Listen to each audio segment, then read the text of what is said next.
It's 67 words long, it's 100 years old, and it changed the course of history for the Middle East and the Jewish people. The Balfour Declaration, the expression of the British government's support for a Jewish home in Palestine, was sent by British Foreign Secretary Arthur Balfour to the second Lord Rothschild. I'm here in Buckinghamshire at Waddesdon Manor to speak with the fourth Lord Rothschild about the Balfour Declaration, what it means for Britain, for the Jewish people and the Rothschild family.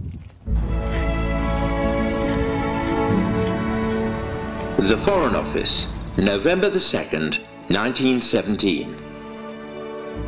Dear Lord Rothschild, I have much pleasure in conveying to you, on behalf of His Majesty's Government, the following declaration of sympathy with Jewish Zionist aspirations, which has been submitted to and approved by the Cabinet.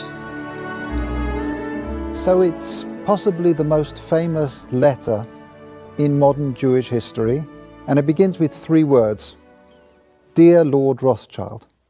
Why was it that this letter was sent by the Foreign Secretary to your great-uncle Walter? It's an interesting question because he was really interested in ornithology, although he became interested in Zionism. I think the reason was this, that it was primarily a movement from Eastern Europe, but they didn't clarify who was in charge of that movement. And in addition, it was, after all, in Great Britain. So they felt that the Rothschild family should be the one to whom it was addressed. And Walter was Lord Rothschild, and he was a Zionist. And those really are the background reasons. So Walter received the Balfour Declaration, and I have a copy here. And I wonder if I could possibly ask you to read it for us. Yes, indeed. Yeah. I'm going to put on my spectacles to make sure I read it accurately.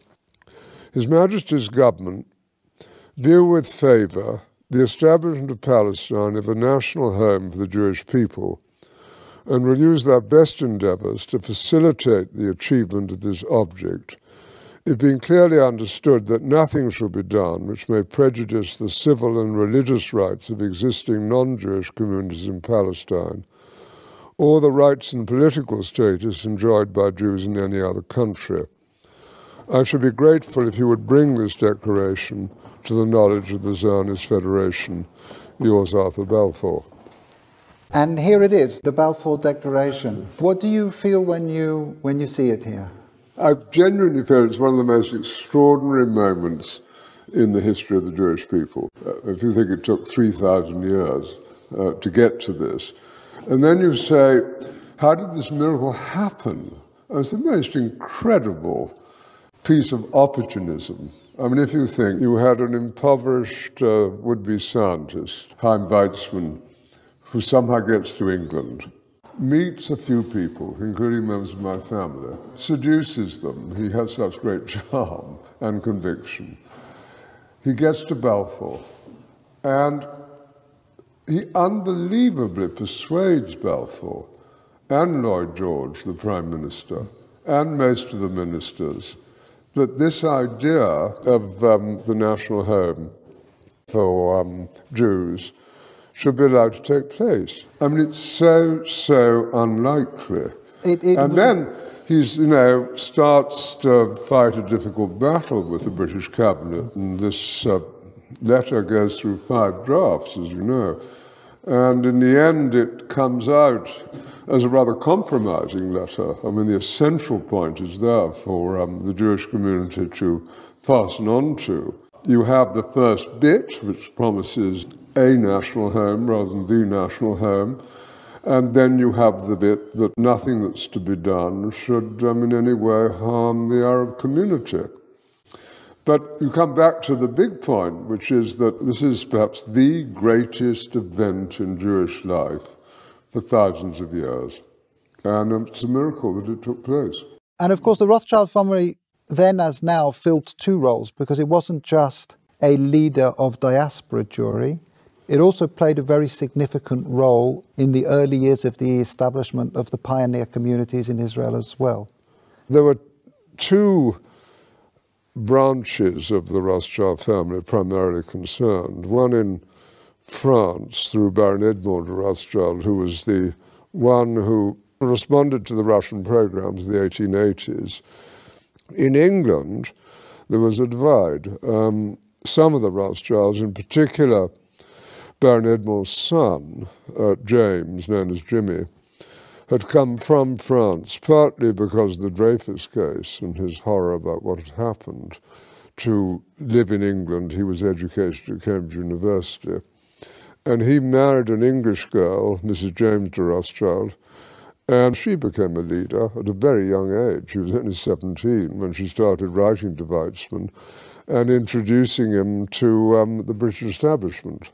Other Rothschilds felt it was better to be assimilated into English life, and although they retained their interest in Judaism and Jewish life, they didn't think it was a good thing that this national home should be established in Israel. So it was something that divided my family, as with many other families. I wonder, as somebody who moves in the highest echelons of British society and is very close to Israel, whether you in your life feel a tension between concern for Israel and loyalty to Britain? No, I don't personally feel that. I mean, I've been completely committed to Israel since the early 1960s and have been there every year since. So I don't feel that conflict, but I, of course, feel a huge loyalty to Great Britain. Just tell us a little bit more about Walter, the second Lord Rothschild, because he was an unusual and colourful character. He was a deeply eccentric man, but from a very early age his passion was collecting. He rode about Tring Park on a giant tortoise. He had a zebra carriage. A carriage pulled by zebras? Yes. He collected on a massive scale birds, insects, fleas, it was butterflies. The largest single collection created by a single individual. I think that's true. I think certainly in Great Britain, I think probably anywhere, he was the greatest collector of ornithological material. His niece, Miriam, writes that for 2 years, as one of his eccentricities, he didn't open any of the letters that were sent to him and stuffed them away into wicker baskets.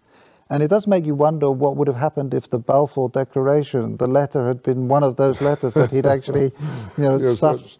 That's true. At that stage, and it's very difficult to quite understand why, he had taken a deep interest in what was happening about the possibility of Balfour Declaration. So maybe those letters would have got to the top of his file. I just want to revisit for a moment your cousin Dorothy, who you mentioned, who at an extraordinarily young age, still in her teens, played such a critical role as a go-between and a facilitator for Chaim Weizmann. Can you say a little bit about her? Well, she married my cousin Jimmy when she was 17.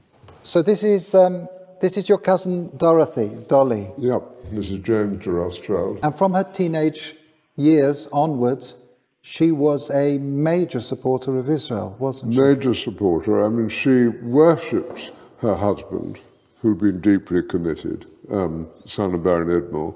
It was due to him, I think, that she became interested. But once she became interested, she became passionately interested. After his death, she became even more committed. She just wanted to carry out his wishes and what he cared deeply about. And then she had her own personality, a deeply good human being who was quite unselfish. She devoted herself to this place, to Israel, and to a few friends, and had a wonderful life.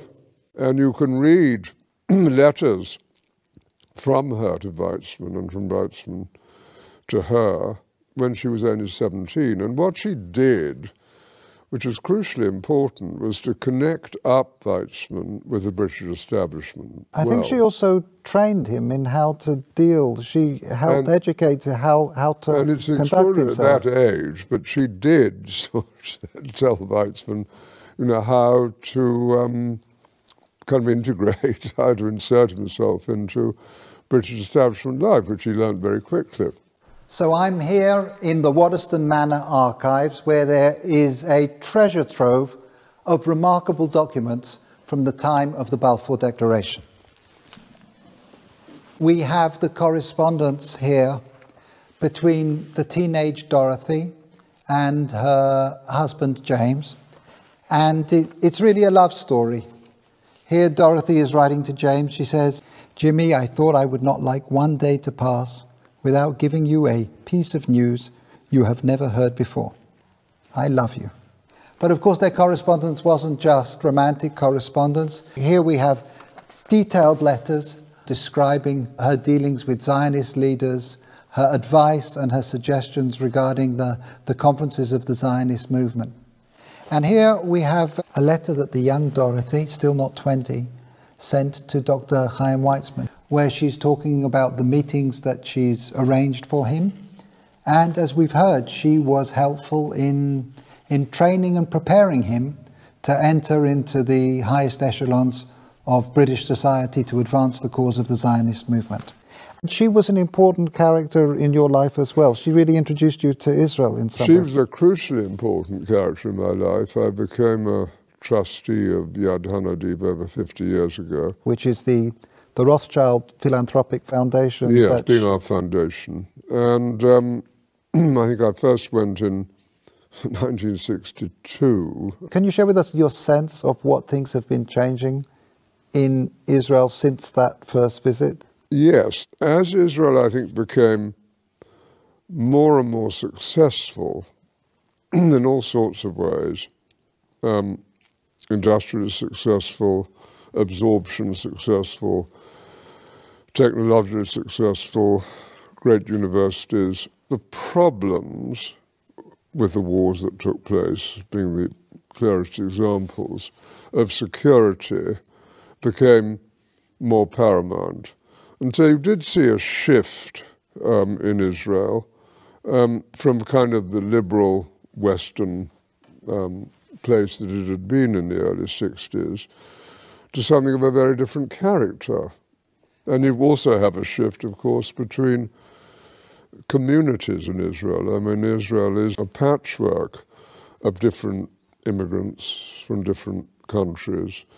And you have the religious, you have the non-religious, you have a town like Tel Aviv, which is attractive to the kind of business community, to what I would call ordinary city life. And then you have Jerusalem, which remains a very religious city and full of conflict between Arab neighbors and itself. Those internal issues within the fabric of Israeli society are one of the main focuses of Yad Hanadiv. Can you mention just one or two of the projects that feel to you most significant? Yes, we do a great deal of work on education, a great deal of academic work. We keep going at Ramat Hanadiv, the garden where Baron Edmond was eventually buried. We're on the point of building the new National Library of Israel. I have two unexpected ones, perhaps. If you take the Orthodox community, it's important that they have employment. And we're trying to develop programs which it's possible for them to undertake. Similarly, you have a problem with Arab unemployment, and we set up jointly with the government employment centres to facilitate greater employment of Arabs within Israel. And so we're an active foundation trying to help with these fissures in Israeli life and to do some good. And we're sitting here looking forward to the 100th anniversary of this significant letter. If I can just ask you to think about the next centennial, 100 years' time, and just maybe share some of your hopes, your aspirations about where Israel will be. What does one hope for? One, of course, hopes for a peaceful relationship with Israel's neighbours, and that's going to be the most difficult matter of all to achieve. But even now you can see, with the disarray in the Middle East and the importance of relationships that Israel is developing, not only with Jordan, but also with Egypt and indeed with Saudi Arabia, even if they're not publicised because of the Sunni-Shiite war, there's hope. And I think if you take the need of Arab nations to have intelligence help, and if on the other hand you take compassion and generosity coming from Israel to Palestinian territories and its less fortunate neighbours, there are grounds for optimism, and I am an optimist. Lord Rothschild, thank you very much indeed. No, thank you.